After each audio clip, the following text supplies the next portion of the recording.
여러분 안녕하세요. 비뇨기과 전문의 류지연입니다. 제가 오늘 여러분께 꼭 말씀드려야 할 게 있어서 이 영상을 준비했습니다. 특히 60세 이상 남성분들이라면 끝까지 꼭 들어주셨으면 합니다.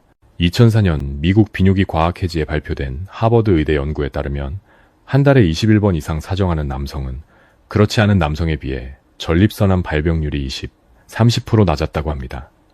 놀라운 결과죠?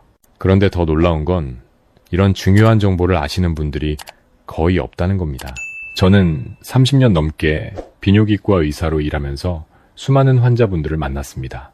그 중에서도 전립선 질환으로 고생하시는 분들을 정말 많이 봤어요. 솔직히 말씀드리면 우리나라 사람들은 이런 얘기하는 걸 너무 부끄러워하세요.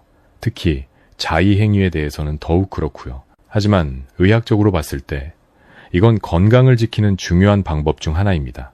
오늘은 그 이유를 과학적 근거와 함께 자세히 설명드리겠습니다. 먼저 전립선암이 뭔지부터 간단히 짚고 넘어가겠습니다. 전립선은 방광 아래에 있는 남성만의 장기예요. 정액의 일부를 만드는 역할을 하죠. 이 전립선에 암이 생기는 게 전립선암입니다. 우리나라 남성암 발병률 4위가 바로 전립선암이에요. 특히 60세 이상부터 발병률이 급격히 올라갑니다. 문제는 초기엔 증상이 거의 없다는 겁니다. 소변 보기 힘들고 자주 마려운 증상이 나타날 때쯤이면 이미 상당히 진행된 경우가 많아요. 그래서 예방이 정말 중요합니다. 전립선암의 주요 위험 요인으로는 나이, 가족력, 식습관 등이 있는데요. 특히 고기와 지방이 많은 음식을 자주 먹으면 위험도가 높아진다는 연구 결과들이 있습니다. 그럼 왜 자위행위가 전립선 건강에 도움이 될까요? 의학적으로 설명드리겠습니다. 사정을 하게 되면 전립선에 쌓여있던 오래된 정액과 노폐물이 배출됩니다. 이게 정기적으로 이뤄지지 않으면 전립선에 자극이 쌓이고 세포가 비정상적으로 증식할 수 있어요.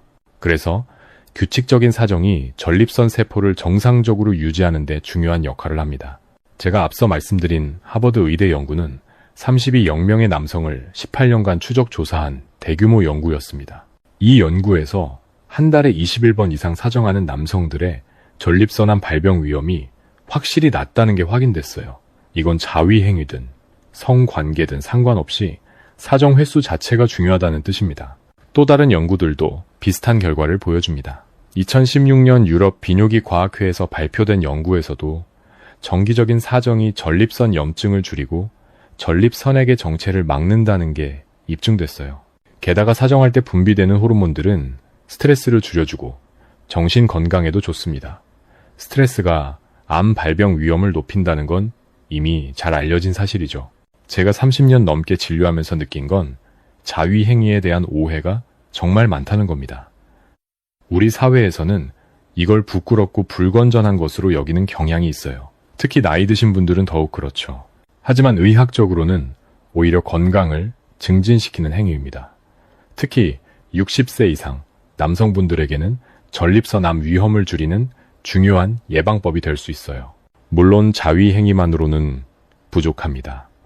전립선 건강을 위해서는 생활습관 전반을 관리해야 해요. 먼저 식습관부터 보겠습니다. 전립선에 좋은 영양소로는 라이코펜, 오메가3 지방산, 비타민 E가 있습니다. 토마토에 많이 들어있는 라이코펜은 강력한 항산화 작용을 해서 전립선암 위험을 낮춰줍니다. 생토마토보다 토마토 소스나 케첩처럼 익힌 토마토에 더 많아요. 생선에 들어있는 오메가3는 체내 염증을 억제하는 효과가 있어서 전립선을 포함한 여러 장기의 건강을 지켜줍니다. 고등어, 연어, 참치 같은 등푸른 생선을 일주일에 2-3회 드시는 걸 추천합니다. 비타민 E가 풍부한 아몬드, 호두 같은 견과류와 시금치, 브로콜리 같은 녹색 채소도 좋습니다. 운동도 빼놓을 수 없죠. 규칙적으로 몸을 움직이면 전신 혈액순환이 좋아지고 전립선으로 가는 혈류도 개선됩니다. 전립선 기능을 정상적으로 유지하는 데 중요해요. 걷기나 가벼운 조깅 같은 유산소 운동을 하루 30분씩 하시면 좋습니다. 무리하지 않고 꾸준히 하는 게 핵심입니다. 골반적인 운동도 효과적입니다. 케겔 운동이라고도 하는데요. 소변 보다가 참는 느낌으로 골반 근육을 5초간 조였다가 풀기를 반복하는 겁니다. 이걸 하루에 50, 100회 정도 하면 배뇨 기능이 개선되고 전립선에 가는 부담도 줄어듭니다. 앉아서도 서서도 할 수 있으니까 틈틈이 해보세요. 스트레스 관리도 중요합니다. 장기간 강한 스트레스를 받으면 호르몬 균형이 무너지고 전립선암을 포함한 여러 질병의 위험이 높아져요. 하루 중에 휴식 시간을 갖고 좋아하는 취미 활동을 하세요. 반신욕이나 따뜻한 물로 샤워하는 것도 긴장을 푸는데 도움이 됩니다. 전립선 마사지도 혈액순환을 돕고 노폐물 배출을 촉진합니다. 다만 처음 하실 때는 비뇨기과에서 상담을 받으시고 올바른 방법을 배우는 게 좋아요. 잘못하면 오히려 전립선에 무리가 갈 수 있거든요. 그리고 정기검진은 필수입니다. PSA 검사라고 전립선 특이항원 검사가 있는데요.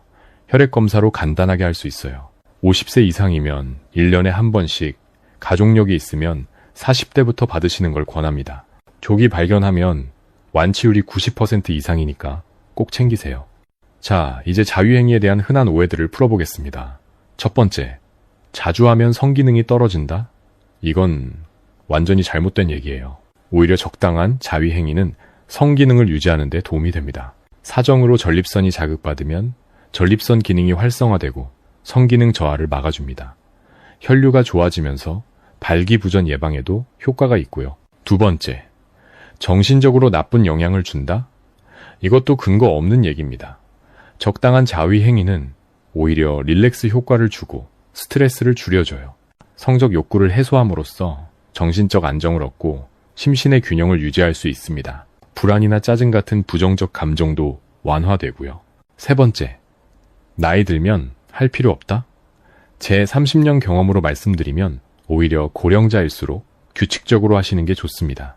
60세 이상이 되면 전립선암 위험이 높아지니까 정기적인 사정으로 건강을 지키고 위험을 줄일 수 있어요. 이런 오해들이 퍼진 이유는 우리 문화에서 이런 얘기를 공개적으로 하는 걸 꺼리기 때문입니다. 성적인 주제에 대한 터부가 있죠. 하지만 건강을 지키려면 정확한 지식을 가져야 합니다. 자위행위는 단순한 성적 행위가 아니라 전립선암 예방, 스트레스 해소 등 심신 건강을 지키는 중요한 요소 중 하나예요. 그럼 실제로 어떻게 실천하면 좋을까요? 구체적인 조언을 드리겠습니다. 첫째, 무리하지 마세요. 건강을 위해서라고 억지로 자주 해야 한다고 생각하면 오히려 스트레스가 돼서 역효과입니다. 의학적으로는 한 달에 21회 정도가 전립선암 위험을 줄이는데 효과적이라고 하지만 이건 어디까지나 참고 수치예요. 개인의 페이스를 존중하는 게 중요합니다. 많은 환자분들이 저한테 물어보세요. 나이가 들어서 체력이 떨어지는데 어떻게 하냐고요. 이해합니다. 60대, 70대가 되면 발기 시간도 오래 걸리고 중간에 기력이 떨어지는 경우가 많죠. 그럴 땐 억지로 횟수를 채우려고 하지 마세요. 일주일에 한두 번만 해도 충분히 도움이 됩니다. 전립선 마사지를 병행하는 것도 좋은 방법이에요. 둘째, 편안한 환경을 만드세요. 자위행위는 성적 욕구를 충족시키는 동시에 자신의 몸과 마주하는 시간입니다. 심신이 모두 편안할 수 있는 환경을 만들면 더 좋은 효과를 얻을 수 있어요. 예를 들어 목욕 후 릴렉스된 상태에서 하는 것도 좋습니다. 셋째, 죄책감을 갖지 마세요. 우리나라에서는 자위행위에 대해 부정적 이미지를 갖는 분들이 많습니다. 하지만 과학적으로는 건강에 좋은 영향을 준다는 게 입증됐어요. 필요 이상으로 부끄러워하지 말고 자신의 건강을 지키는 행위라고 긍정적으로 생각하는 게 중요합니다. 넷째, 식습관과 운동을 함께 하세요. 자위행위만으로는 부족합니다. 전립선 건강을 종합적으로 관리하려면 영양 균형 잡힌 식사와 규칙적인 운동을 병행해야 해요. 토마토, 견과류 같은 전립선에 좋은 음식을 챙겨 먹고 걷기나 골반 적은 운동을 생활화하세요. 환자분들이 자주 물어보시는 게 또 있어요. 자위행위랑 성관계랑 뭐가 다르냐는 거예요. 의학적으로는 둘 다 사정을 한다는 점에서 전립선 건강에 도움이 됩니다. 다만 자위행위는 본인이 횟수를 조절할 수 있고 파트너가 없어도 할 수 있다는 장점이 있죠. 독신이거나 배우자가 없는 분들에게 특히 유용합니다. L-아르기닌, 마카, 인삼 같은 보조제도 도움이 될 수 있어요. 혈류 개선과 정력 증진 효과가 있거든요. 다만 지병이 있거나 약을 드시는 분들은 의사와 상담 후에 드세요. 약물 상호작용이 있을 수 있으니까요. 마지막으로 정기검진을 꼭 받으세요. 아무리 자위행위를 하고 건강한 생활을 해도 조기 발견과 조기 치료를 위해서는 정기검진이 필수입니다.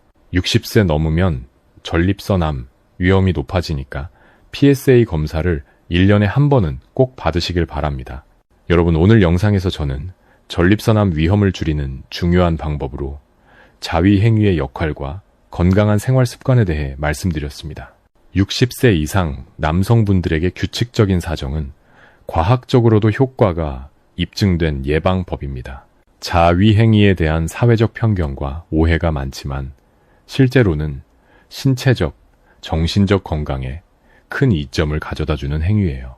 건강한 식습관, 적당한 운동, 스트레스 관리와 함께 정기적인 자위행위를 병행하면 전립선 건강을 지킬 수 있습니다. 가장 중요한 건 자신의 몸과 마주하고 심신의 건강을 최우선으로 생각하는 겁니다.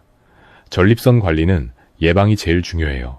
조기 발견과 조기 치료를 위해 정기검진을 빠뜨리지 마시고 적극적으로 자신의 건강에 관심을 가지세요. 제가 30년 넘게 많은 환자분들을 봐왔는데요. 올바른 지식을 갖고 일상적으로 건강을 의식하는 게 전립선암 위험을 크게 줄이는 열쇠라고 확신합니다. 건강한 생활로 더 풍요로운 인생을 즐기는 토대를 만들어 가시길 바랍니다. 여러분, 60세 이상이시고 전립선 건강이나 전반적인 건강에 대해 더 알고 싶으시다면 제 채널을 구독해 주세요. 정기적으로 유용한 정보와 조언을 드리겠습니다. 다음 주에는 전립선에 좋은 골반적은 운동 5가지를 상세히 알려드릴 예정이니까 많은 관심 부탁드립니다. 자신의 건강을 지키고 충실한 생활을 보내기 위해 지금 바로 구독 버튼을 눌러주세요. 감사합니다.